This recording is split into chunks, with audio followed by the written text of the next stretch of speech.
Hello, welcome to Garden Chronicles. This is James David.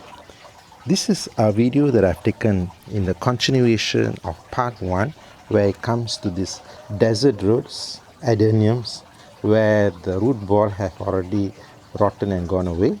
So I'm just talking about the update about this particular part of plant.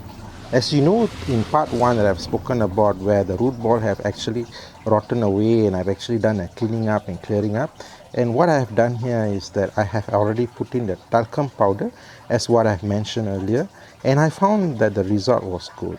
This is actually 1 week from now, and you can see everything has actually dried up and is clearly it appears to be very much cured and sort of like a good sign that all the rot has already dried out. There are some slight moisture on the surface, so I might keep it for another 2 more weeks, but overall I noticed that everything has been cleared and done.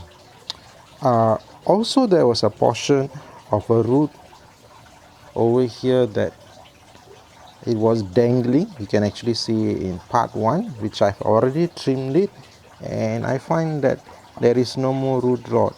So this particular piece is actually good to go to be replanted in a soil, and there might be new branches and shoot appearing in this part.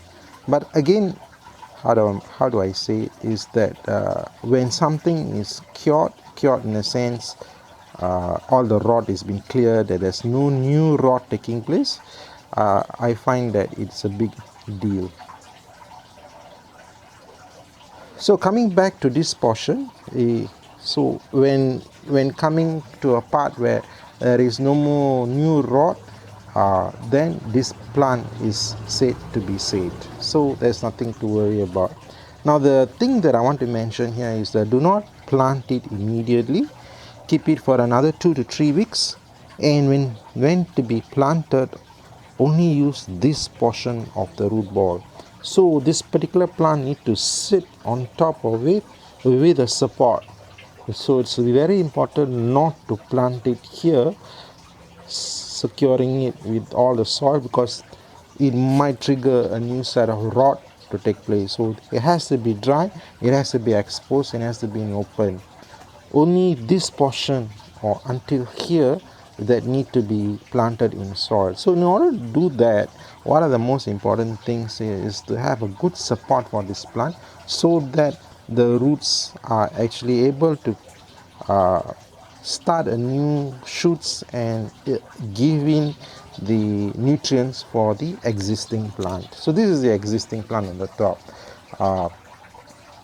Sometimes most of the adenium growers and they normally will trim off all these branches and hoping for a new set to come in. I don't want to do that for now, because I'm concerned that it might trigger the plant to be more stressed up and might die. So my concern here is to wait until this portion where it's fully dried, then I may focus on the top part where it is coming to a place of flowering. So for now, this particular thing is actually cured. No root rot, none of those rots appearing. So it's a good thing. So one of the signs you have to watch out for is to place your hand and see whether it's still moist or wet. Of course, it will be slightly cold in a way that it feels like it is still not fully cured. But the thing here is to know that the rod is active. Like over here is soft, so I can actually tear this up. See, I can tear. So this rod is active. So this is a new rod. Okay, so what I have to do here is that I have to make sure. Oh my goodness, what is this? This is a new set of rod taking place. Okay. All right. So this plant is not ready yet to be planted in the soil. So what I have to do is I have to do another treatment. I have to dig it up and apply some fungicide to make sure that this thing is no more wet, and it has to be fully dried in this kind of context.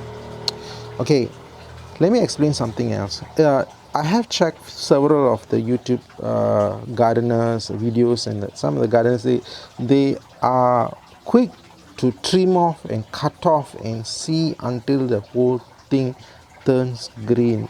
It is a good thing to do so, but my context here is that I want to save as much as I can.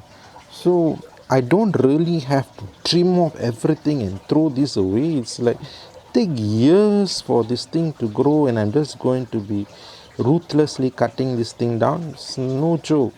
So what I can see here is that no doubt this is a bit mushy, but it is a surface thing. So being a surface thing, I can handle it later on by in the application or scrubbing it, or no, just like this, just removing it like this until the part where it is fully cured. That itself is good enough. You know what I'm saying? So you don't really have to take a toothbrush or something of that sort or really scrub it clean. It's not so much that, because the plant by itself will able to sort of handle the situation as long as it's not exposed to water and too much moisture and too much water and humidity, and give it a go for it to dry off, and it will cure by itself. So these are the things that you need to watch out for. So in a way, what I'm looking for is the aesthetic beauty of the condition of the root ball, where it appears to be more like the twisted trunk and the beauty of that kind of bonsai kind of effect. That's what I'm looking for. And even that, I'm not going to plant it all the way here, I'm going to plant it over here. So this part here is going to be hollow, which I can actually put in a figurine or some kind of even what we call that, a trunk, a tree trunk which is dried up. So the kind of thing to give that kind of effect on this. So in a way, it can be creative on this, but for now my concern here is keeping this plant alive. So in a way, I can say 50% of it it's done, and I don't have to worry about continuous rot. And I can say that as long as I can feel here is a bit sturdy and dry and firm, this plant is alive.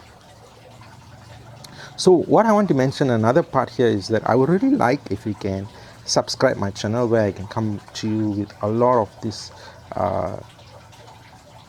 ways to grow gardening plants, and in a way that it is more authentic and realistic. And the other factor here is that tips and hacks which I have personally experienced, which I like to share to you personally. So if you can, please do click subscribe and also the notification, and you don't want to miss out on any of the videos that I post on the tropical garden in my garden.